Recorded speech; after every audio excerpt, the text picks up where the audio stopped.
So we've been talking about building our capacity and strength in different areas. And we started by talking about spiritual, and then we moved to emotional. And then in our last video, we spoke about mental capacity. And in this video, I'm going to be speaking about how you can build your physical capacity or your physical strength.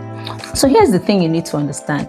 If you are very spiritually fit, you are emotionally intelligent, you are empathetic, you are just the most wonderful person around, and you are very mentally smart, very cerebral, nice to be around, interesting to talk to, and all that, and your body is not well taken care of, every other thing will be a waste. So it's the most external, the most mundane of all of them.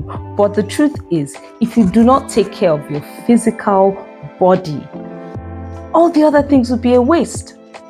If you are unhealthy, what will be the point of having all that emotional intelligence, all that spiritual intelligence, and all that cerebral intelligence? If you are too ill to display it, or if somebody gets so ill and they die, all that intelligence, all that capacity they built goes to waste. The other thing is that your body is your container. And if it's not attractive, if it's not healthy, nobody's even going to be interested in getting to know the rest. You are making it that much more difficult for people to want to get to know you. So let's look at the different areas of physical capacity.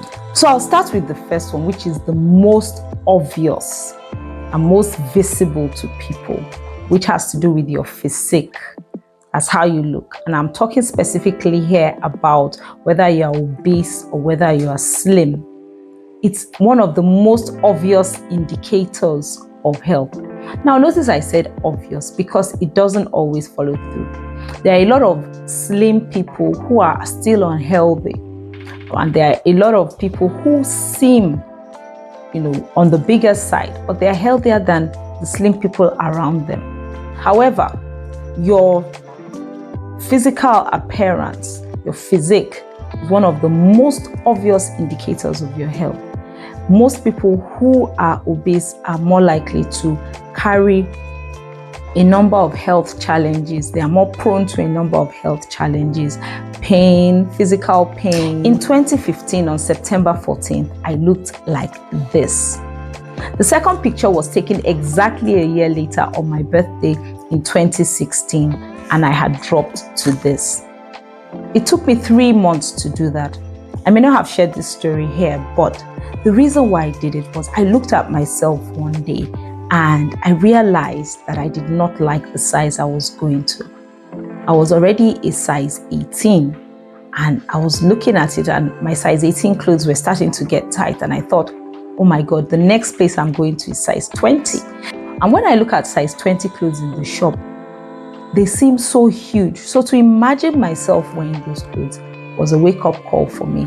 And towards the end of 2015, I decided that 2016 would meet me in a different place. I gave myself till the end of the year. I did a lot of research. And at the beginning of 2016, I took an intervention. I was not coached. Nobody taught me anything. It was just through my research and self-discipline. And I came up with a meal plan that I followed through. And here is my own thinking about it. Please note that I'm not a health personnel and I'm not a nutritionist, but this is what I've come to understand from a lot of research and watching a lot of health related programs. Number one, when you are obese, when you're on the big side and you want to drop your weight, you need an intervention. Okay? Yes, it's good to maintain a healthy lifestyle, but the first thing is that at that point, you need an intervention to come down to an ideal weight. So what usually happens is that because we have a long-term mentality of, I have to drop certain things for the rest of my life, I have to do this and I have to do that, it doesn't help us to get to where we need to be. But if you understand, just like if you are sick If somebody is sick, they are running a fever, the first thing the doctors want to do is to intervene, give them the drugs to treat that fever and bring it down to normal temperature. And then they will now begin to treat the underlying causes and do a long-term treatment, if need be, that will prevent that fever from coming back. So in the same way, if somebody is obese, the first thing they need is an intervention to bring them down to the size where they need to be. And then we can now start talking about the long term. Or as they are coming down, we can now begin to discuss and see what the long-term issues are so that they can begin to deal with them from that point. But the first thing that you need is an intervention, and that was the approach that I took.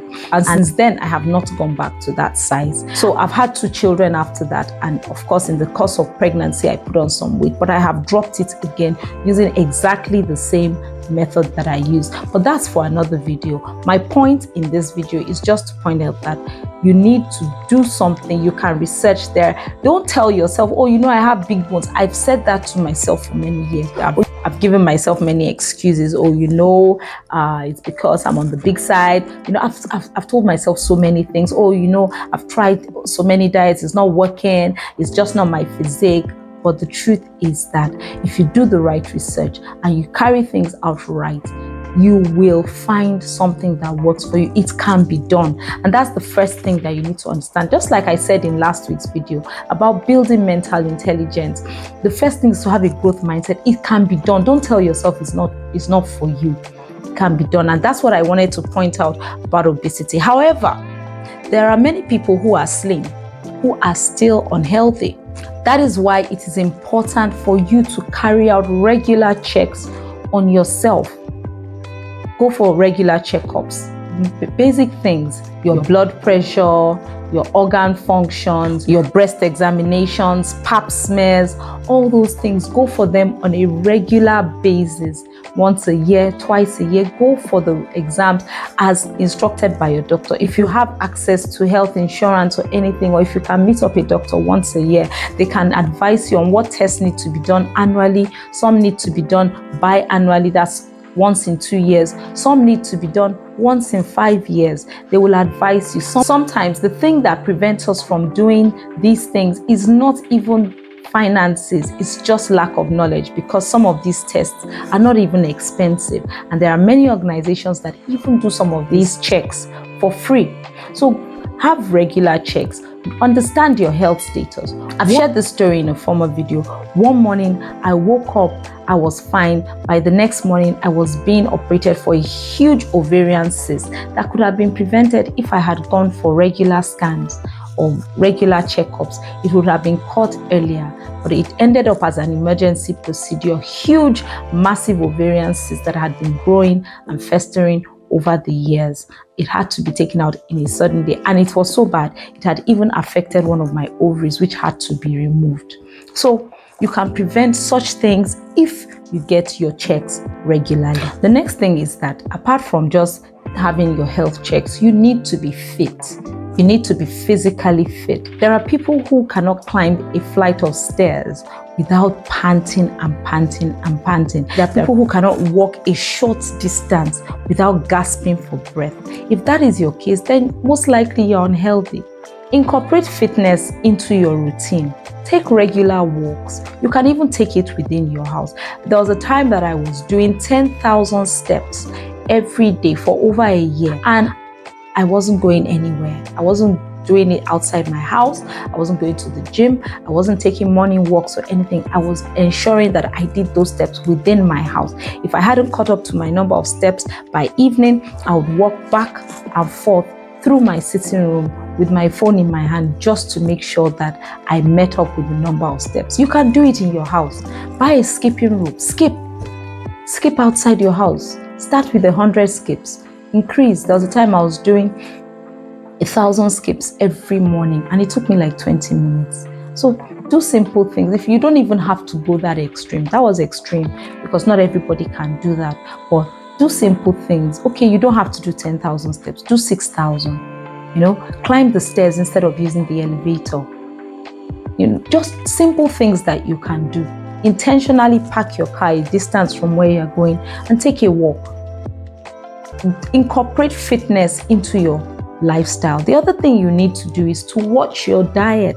Too many of us are addicted to unhealthy things. Too much sugar, too many sodas and unhealthy drinks. There's so much being said about diets right now. You can go online and search and find out what healthy diets are. And don't follow those videos online that say, oh, you know, if you follow social media fads, today don't eat bread, tomorrow. Most of us know what is healthy, all right? The important thing is cut down the sugar, cut down the carbs, cut down the oils. Now, it doesn't mean you shouldn't have these things at all, but eat the healthiest variety of them as you can afford it. Do simple things like, instead of frying your food, grill it. Cut down on unhealthy carbs and eat more of healthy carbs, that is whole grains. If you are not gluten intolerant, with oats, sweet potatoes, take the healthier variety. Pap, if you're making pap, instead of sieving it, take the unsieved version of your pap because it has a lot of fiber. Eat corn, eat things that are rich in fiber, and cut down on simple carbs like white rice, white bread, and things that are not serving you. Now, doesn't mean that, oh no, for the rest of your life you can never eat chocolate, you can never eat cake, because that is what gets to some people. No, it doesn't mean that you should never have those things. What it means is that you should do everything in moderation, and those should not make up the bulk of your diet. For some of us, it's the soft drinks, it's the fizzy drinks. Oh my God. Some of us take 1 a day, some of us take 2 a day, some of us use it as our water, some of us don't drink water at all. Please drink plenty of water. Drink plenty of water. And one more time, I'll say, drink plenty of water. Let water be your main drink. Any other thing you're drinking can be once in a while, but let water be your main drink. If for any reason you don't like the taste of plain water, infuse it. Squeeze a few drops of lemon, a few drops of orange, infuse it. Some people put cucumber. You can do that. Take smoothies, even though there are videos that tell us that smoothies are not good and all that, still you can take your smoothies. What you can do to reduce some of the hazards they're talking about is not to blend it too smooth. Let it have some pulp so that you can chew along with it. But still, at whatever level, a smoothie will always be more healthy than a fizzy drink. And a smoothie will always be healthier than direct fruit juice, which goes straight into your bloodstream. So do some research around healthy eating. Eat healthy. Watch what you eat. Don't just take everything. I'm sorry to say this, but you're not a dustbin. You're not a dustbin. All right? I don't want you to feel triggered by what I said, and that's why I apologize. Just mind what you eat. That's another way to stay fit. The next area of your physical capacity that you need to build is your beauty and your grooming. Oh my goodness, you are a woman. You are made beautiful. Your physique is beautiful already. Enhance it. Enhance your physique. I don't stand for indecent dressing, showing all your boobs, showing all your butt and all that, right? There are parts of you that should be kept private, and you know them. Your boobs, keep them to yourself. Your butt, your thighs, keep as much of your body as you can to yourself, but that doesn't stop you from being stylish. Let me talk a bit about what physical grooming and beauty is to the body. So I think I shared this example in my very first video about building capacity. So your body is your container. It's what people see. And this is the example I like to use. If, for example, somebody bought you your favorite meal, maybe there's this fantastic Chinese fried rice that you like from your favorite restaurant. I don't know what your favorite meal is. And they brought it to you and they said, oh, I'm so sorry. As I was coming along, the bowl or the bag in which I was carrying it broke and the food fell into the mud. The bowl fell into the mud, but don't worry, it didn't get inside. And you look at this bowl and it's clear that it's clipped shut, but the whole body of the bowl is is smeared with mud or grime and they gave it to you, would you eat that food? You're not even interested in food. It's irritating. Even though the food inside, you know it's exactly what you want. It's going to be very hard for you to eat that food. And that's the point I'm trying to get across. When people see you, they don't know all the beauty that is inside you. They don't see it. Help them see it. Of course, we can say all we like about it being, oh, you know, those things are ephemeral, you know, those things are surface, you have to get to know people on the deep side. Yes, true, but give them a reason to want to get to know you. Take care of your hair, take care of your face. You don't have to wear a lot of makeup. I'm not a makeup person, for example. I don't do makeup all the time. I do makeup when I'm going out, like for a function. And on Sundays, yes. Most likely, if you met me on the street, I most likely wouldn't be wearing makeup. I'm not so much of a makeup person. But present yourself beautifully to people. When you want to give a gift to someone, you don't wrap it in a dirty black nylon bag. You wrap it and you put it with a bow. That's it. You are a gift. Present yourself as a gift. Take care of the clothes you wear. Take care of your shoes. Take care of your accessories. Look nice. Look nice. Make the extra effort to look good, whether within or without. Look good. Be the kind of person that will say, this woman is beautiful both within and without. This woman is beautiful inside and out. That's how we want to see you. Present yourself as a gift. Take care of your hair. Take care of your skin to the best of your ability. Take care of your clothes. Take care of your shoes. For heaven's sake, take care of your smell. Have you seen that lady that is well made up, nice hair, but she moves near you and you just want to run? Take care of your smell. Use deodorant. You know, your body fluids mixed with the toxins that are being excreted through your sweat don't smell nice. Wherever you are going to, buy some deodorant. Get perfumes. And perfumes aren't even as expensive as they used to be before, because there are a lot of people here in Nigeria making local perfume oils that are not that expensive. Buy something, use something. Take care of your hygiene. Wash yourself in the morning. Wash yourself in the evening if you are the kind of person that sweats a lot. Be conscious of what you smell like. Ask the people who are close to you to evaluate you on that if need be.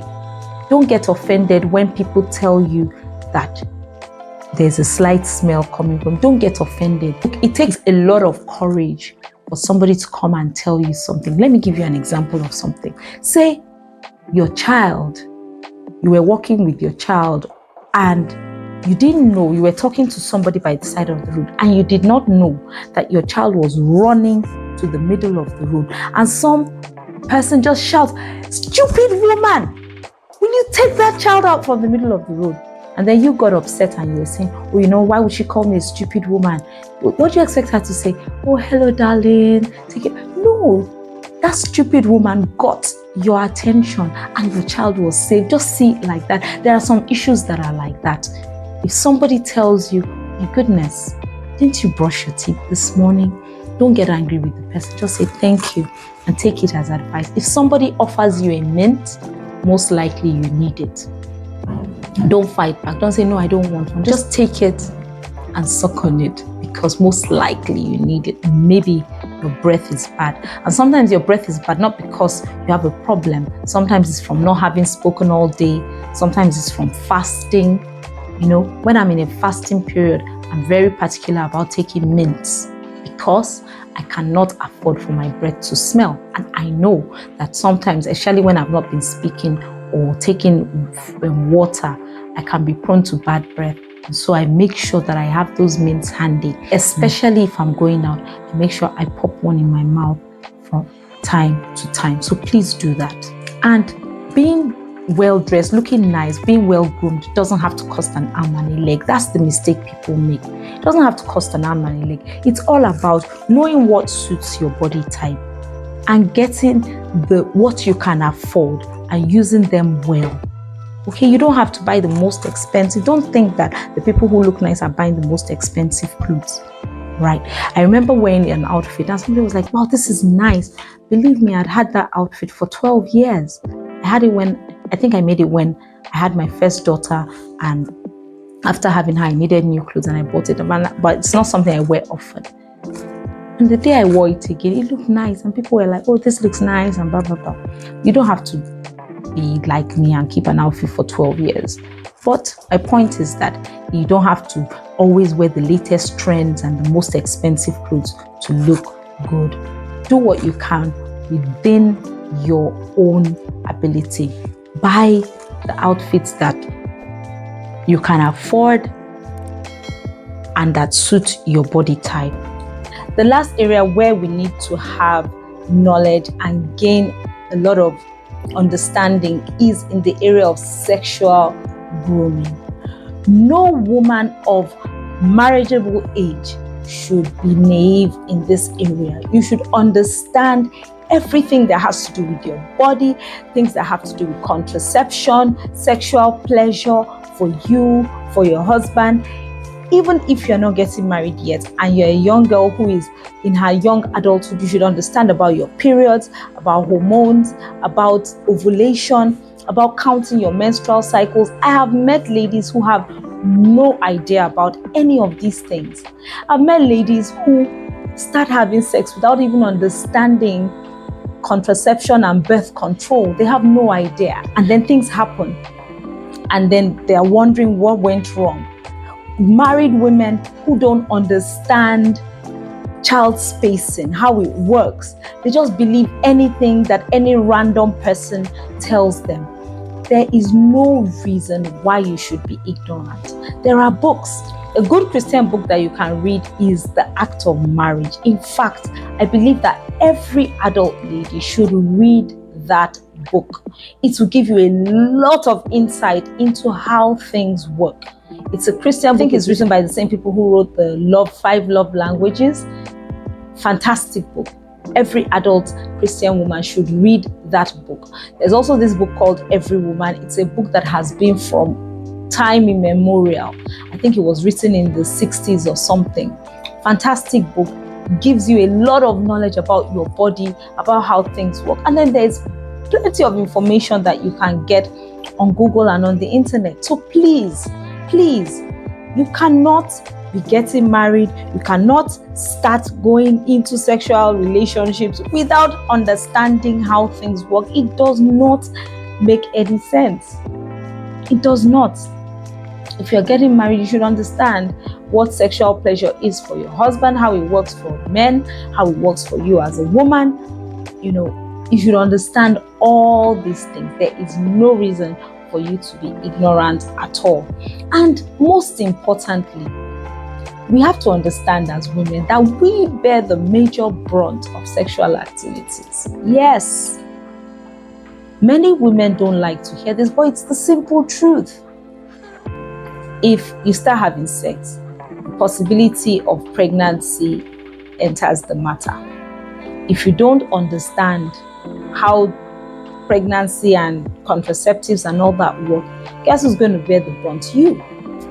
If you're married, maybe fair enough, your husband is there to share some responsibilities with you, but guess what? It's your life that is disrupted. I've seen ladies who had to stop work because they had babies too soon after each other. It's your life that is disrupted.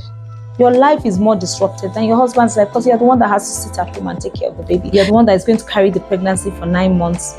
Young girls who get into sexual activities, which I strongly advise against, because when sex enters a matter, emotions become blurred, objectivity becomes blurred, and it becomes more difficult to make clear-headed decisions. And in any case, you are the one that is bearing more of the risk. If you're not married, you get pregnant. It's your body. Even if you decide to have an abortion, whose body is undergoing the trauma? Yours. who is left to deal with the guilt and all the emotional issues that surround abortions? You are. If the baby father decides not to stay, guess who's saddled with a child they didn't plan for? You are. There was an argument that was going on at the time about, how women are always the ones who are responsible for contraceptives, blah, blah, blah. Most of the contraceptives have to do with women, and how, there should be more contraceptive, more of the responsibility for contraception should be on men. And I understand where they're coming from, but I don't necessarily agree. Why? Because it's you as a woman who is more affected by having children. You are more affected than the man. So take more of the responsibility, take more of the interest, whatever it takes for you to safeguard your body so that things that you didn't plan for don't happen to you. Do it. Take responsibility. That's how I see it. So that's all I came to talk about today. I hope you learned something or two. Tell me in the comment section as usual. I'd also like to take this opportunity to invite you to be a member of the Valiant Women's Community. It's a vibrant community of women where we share experiences, we get coached, and carry out a lot of other interesting activities that will make you thrive as a woman. So come join us through the link in the description box below. Don't forget to like this video, to comment, to share with someone, and definitely don't forget to subscribe to my channel. Till I come your way next time, ciao!